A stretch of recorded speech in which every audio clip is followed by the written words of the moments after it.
Hello viewers, এই ভিডিওতে আমরা দেখব যে কিভাবে আমাদের ভাইরাল প্রম্পট এআই এবং আর্টিক্স এআই এই দুটি টুলস ইউজ করে আমরা একটি ভাইরাল ভিডিও তৈরি করতে পারি। তো প্রথমেই আমরা যেটা করব, আমাদের ভাইরাল প্রম্পট এআই দিয়ে আমরা একটা ভিডিওর অ্যানালাইসিস করে এর যে ভাইরাল যে প্রম্পট রয়েছে সেই প্রম্পট গুলো আমরা প্রথমে বের করে নেব। তো আমি জাস্ট এখানে একটা ভিডিও আপলোড করে দিচ্ছি। আমি জাস্ট র্যান্ডমলি এই ভিডিওটা Facebook থেকে ডাউনলোড করে নিয়েছিলাম। তো এরপরে আমি জাস্ট এনালাইজ বাটনে ক্লিক করব। এনালাইজ বাটনে ক্লিক করার পরে আমাদেরকে ওয়েট করতে হবে যাতে করে এই এনালাইসিসটা পুরোপুরি শেষ হয়ে আমাদের যে প্রম্পট গুলো রয়েছে বা ডায়ালগ গুলো রয়েছে সবকিছু একদম চলে আসে। ঠিক আছে? তো আমরা একটু অপেক্ষা করি। আচ্ছা, তো আমাদের যে ভিডিওটা ছিল সেটার এনালাইসিসটা শেষ হয়ে গেছে। এখন এনালাইসিসটা শেষ হওয়ার পরে আমাদের সামনে কিন্তু এর ভাইরাল ডিএনএ, তারপরে হচ্ছে গিয়ে এর পোস্ট ক্যাপশন, তারপরে অন্যান্য যা দরকার ছিল আমাদের সব চলে আসছে। যেমন এই যে ট্রান্সক্রিপ্ট চলে আসছে। এই সিন বাই সিন যে ইমেজ এবং ভিডিওর প্রম্পট ছিল ডায়ালগ সহকারে সবকিছু কিন্তু আমাদের সামনে চলে আসছে। তো এখন আমরা যেটা করব সেটা হচ্ছে গিয়ে আমরা ইমেজ জেনারেট করে নেব। তো আমরা সিন যে 1 ছিল এটার জন্য ইমেজ জেনারেট করে নেব। তো এটা করার জন্য আমরা চলে যাব আমাদের আর্টিক্স এর মধ্যে। এখান থেকে আমরা ইমেজ ট্যাবে আসব। ইমেজ ট্যাবে এসে আমরা এখানে প্রম্পটটা দিয়ে দেব। প্রম্পটটা দিয়ে আমাকে যেটা করতে হবে যে অ্যাসপেক্ট রেশিওটা সিলেক্ট করে দিতে হবে। যেহেতু আমি রিলস তৈরি করব তাই আমি 9:16 দিয়ে দিলাম এখানে। তারপরে আমার ইমেজ ফরম্যাট পিএনজি থাকুক, রেজোলিউশন 1K আছে থাকুক। এরপরে আমি এখান থেকে ফটো রিয়ালিস্টিক সিলেক্ট করে দেব। আমি চাইলে কিন্তু এখানে একটা রেফারেন্স ইমেজ দিয়ে দিতে পারি, বাট আমি এই ক্ষেত্রে দেব না। আমি জাস্ট হচ্ছে গিয়ে জেনারেট বাটনে ক্লিক করব। তো জেনারেট বাটনে ক্লিক করলে আমাদের আর্টিক্স এআই কি করবে, আমাদের জন্য যে ইমেজটা সেটা জেনারেট করতে শুরু করে দেবে। ঠিক আছে? তো আমরা এই ক্ষেত্রে একটু অপেক্ষা করব যাতে করে আমাদের ইমেজটা জেনারেট হয়ে যায়।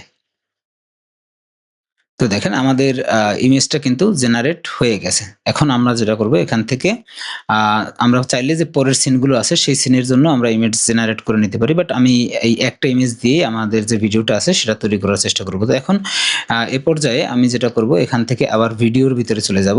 এখানে গিয়ে এই যে দেখেন আমাদের কিন্তু ইমেজ রেফারেন্স দিয়ে আমরা ভিডিও করতে পারি। আবার এখানে আমাদের যে টকিং ফটো আছে এখান থেকেও কিন্তু আমরা ভিডিও জেনারেট করতে পারি। ঠিক আছে? যে আমাদের এই যে পডকাস্ট, স্পিচ স্টাইল, তারপরে বিভিন্ন ধরনের স্টাইল আছে। বাট আমরা হচ্ছে গিয়ে আমরা জাস্ট এখান থেকেই করব। ঠিক আছে? আমরা শুধু রেফারেন্স ইমেজটা আপলোড করে দেব। গ্যালারিতে ক্লিক করলে আমাদের যে ইমেজটা আমরা তৈরি করেছিলাম এই যে সেটা এখান থেকে সিলেক্ট করে দেব।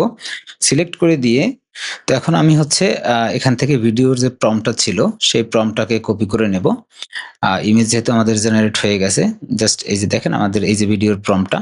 তো এটাকে আমি কপি করে নিলাম। কপি করে নিয়ে আমি চলে যাব আর্টিক্স এর মধ্যে। এখান থেকে আমি চলে আসবো হচ্ছে ভিডিও ট্যাবে। এখান থেকে আমার গ্যালারি থেকে আমি যে ইমেজটি জেনারেট করেছিলাম সেই ইমেজটি সিলেক্ট করে দেব। সিলেক্ট করে দিয়ে এরপরে আমি আমার যে প্রম্পট ছিল সেই প্রম্পটটি এখানে দিয়ে দেব। বাস এইটুকুই আমার কাজ। এরপরে এখান থেকে দেখেন ভয়েস ক্যারেক্টার সিলেক্টের একটা অপশন আছে যেখানে আমি মেল, ফিমেল, বয়, গার্ল বা এল্ডার যেকোনো আমি ভয়েস দিতে পারি। তো আমি এখানে মেল ভয়েস সিলেক্ট করে দেব এবং হচ্ছে গিয়ে আমি অ্যাসপেক্ট রেশিও দিয়ে দেব 9:16, যেহেতু আমি এটা রিলস আকারেই তৈরি করতে চাচ্ছি। তো এখন আমার কাজ কি, আমি জাস্ট এখানে ভিডিও যে জেনারেট বাটনে ক্লিক করব। তো ক্লিক করলে আমাদের জন্য ভিডিওটা তৈরি হয়ে যাবে এবং দেখেন এখানে কিন্তু আমি VO3 ইউজ করতেছি, বাট আমি চাইলে কিন্তু এখানে গ্রক বা VO2 ইউজ করতে পারতাম যেহেতু ওই মডেলগুলো অ্যাভেলেবেল আছে এখানে। তো ভিডিওটা জেনারেট হোক, জেনারেট হওয়ার পরে আমরা আসলে দেখব যে ভিডিওটার কোয়ালিটি কিরকম আসতেছে।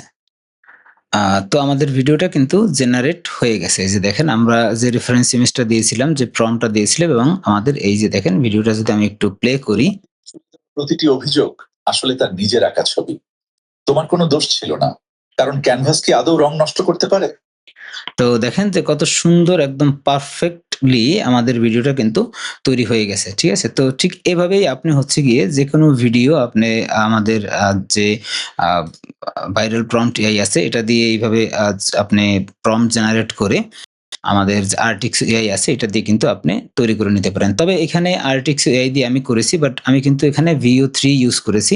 তাই আপনি যদি চান যে আপনি হচ্ছে গিয়ে যে Google Flow ইউজ করে থাকেন তাহলে কিন্তু আপনি Google Flow দিয়েও ঠিক একইভাবে ভিডিওটা তৈরি করে নিতে পারবেন। ঠিক আছে? আপনার যদি Google Flow অ্যাকাউন্টের সাবস্ক্রিপশন থাকে। ঠিক আছে? বাট এখানে আর্টিক্স এআই দিয়ে আমি জাস্ট করে আপনাকে দেখিয়েছি, বাট প্রসেসটা কিন্তু এক্সাক্টলি সেম। তো আশা করি বুঝতে পেরেছেন। এরপরে যদি কোনো কোয়েশ্চেন থাকে বা কোনো কিছু জানার থাকে তাহলে অবশ্যই আমাদের সাপোর্টে যোগাযোগ করবেন। আমরা হচ্ছে গিয়ে আপনাকে সেই অনুযায়ী হেল্প করার চেষ্টা করব। ধন্যবাদ, ভালো থাকবেন। দেখা হবে পরের কোনো ভিডিওতে।